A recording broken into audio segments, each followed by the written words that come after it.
If you need any Xbox or PlayStation codes or anything gaming related, check the referral links down in the description. They'll take you to g2a.com. They already have a discount on most of their goods already, and with the code CHES at checkout, you can get yourself an extra 3% off as well. Hey guys, how's it going? Ches back again, and welcome to episode number 122 of the Career Mode Road to Glory. We're trying to decide who to get on a pre-contract. As you can see, John Anthony Brooks is currently on £40,000 a week at Hertha Berlin.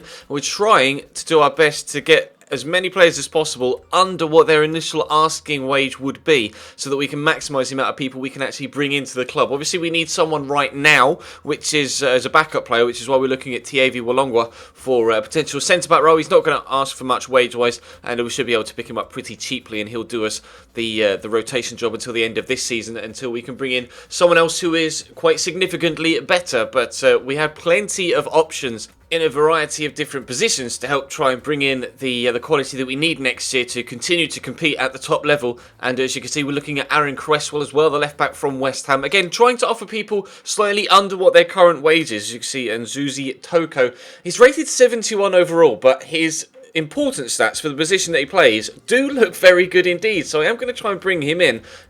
I can't understand why he's only 71 rated, because he's very quick and he's got great standing tackle, solid passing ability as well. And you don't really need much more as a central midfielder in a CDM position, and he's got decent ball control and dribbling as well. So if we could bring him in on the cheap, I would definitely be up for that, as well as Alvaro Vadillo. He's obviously an extremely fast wide player. We'll try and bring him in if we possibly can. We're also looking at Vaclav Kadlec as well, to try and improve on the positions we currently have in the striker area. Obviously, we do have a numerous amount of strikers right now, but nobody is of the quality of Kadlec. And players like Caseda and Kevin Schmidt are really actually dropping off the pace. I would very much be open to letting Kevin Schmidt go if we get either Iosi Perez or Kadlec in. And it's just improving all across the board. We have enough players in numbers right now. It's just a case of improving on an individual level in each position. And that's what we plan to do over the next 12 months in this particular career mode. But we come back to Premier League action for the first game of the episode. We're still top of the table, and Southampton are in 18th, which really doesn't necessarily give a fair reflection of the quality of their side. As you can see, there are a lot of extremely good players in there. Someone actually that we're interested in James Ward-Prowse, for the next season when we actually have some extra transfer budget to try and bring in some new players. But they've got Sadio Mane up top as well, with Wilfred Boney up there as also. So pace and strength up top for them. We're starting our strongest 11 though, as you can see, with Georgiev and Ranti up top. Ranti scoring the goals left, right and centre for us right now, although yesterday did miss a couple of key opportunities which cost us in the end, and I'm hoping he wasn't going to do the same for us today in this one. But Nathaniel Klein is coming forward down the right hand side, placing Connor Richardson. Great dribbling feet from him, draws a good save out of Kieran Westwood, and Southampton really kind of set the stall out early on for how this game was going to go. They somehow are 18th in the league, and I do not know how, because they performed out of their skins here. Lloyd Isgrove stands up a brilliant ball. Keeper couldn't decide whether to come or stay on his line. In the end, did neither, and a brilliant header from Wilfred Boney put Southampton 1-0 up just 5 minutes before half-time. We're still in stoppage time here before we reach the half-time period. Somehow, ball skips past the defender there, and Sadio Mane beats the goalkeeper out to it, and we find ourselves 2-0 down on the stroke of half-time. It was the power and strength of Boney in the first opportunity, and then the sheer pace of Sadio Mane in the second, that meant that we found ourselves with a 2-0 deficit heading into the second half. But Nicholas Spaller cuts inside here. He's left-footed though, and I kind of wanted him to take that on the outside of his left foot, but he decided to take it with the instep of his right, and then unfortunately his free kick accuracy isn't that good either. That is definitely somewhere we need to improve next season. We don't have a single player that can take a free kick, and I really want to bring in a free kick specialist if I possibly can for the next season.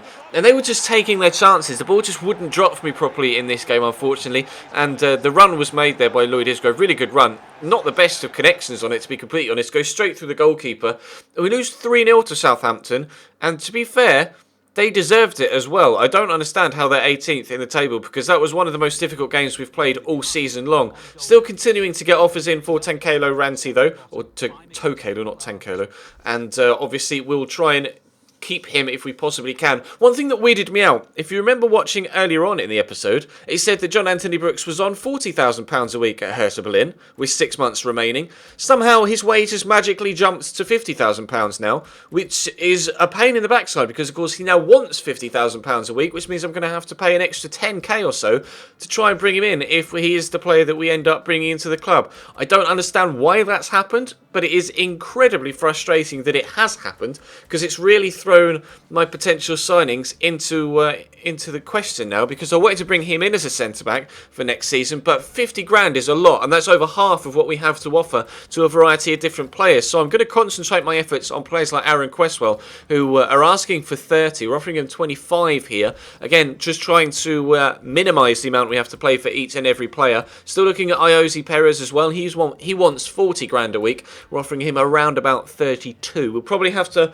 offer upwards of 35 though, really, if I'm being honest with myself, you have to really get quite close to what their demands are to actually get them to sign within 2,000 or 3,000. We'll try and get Nzuzi Toko to sign this one as well. 17 grand a week is what we're offering him when he's asking for 20, and also putting in a counter offer for Alvaro Vadillo as well. He's just extremely fast and very good on the ball, and I think he could do a very good job for us out wide in the next season, should we be able to bring him in. But we jump into the second and final game of the episode. We do actually have some more transfer action after this game though, so stick with us. And obviously the first leg of this game, or of this tie, yesterday in the last episode, ended 4-4. Everton won their first leg 2-1, but ended up losing the second 2-0. So it's Manchester United that await the winner of this tie in the final of the Capital One Cup. Now, away goals do count in the Capital One Cup semi-finals, so we have to score. We have to win the game, really, because I don't see myself scoring 4 away from home at the Emirates. So we need to make sure that we win the game and get ourselves off to a decent start.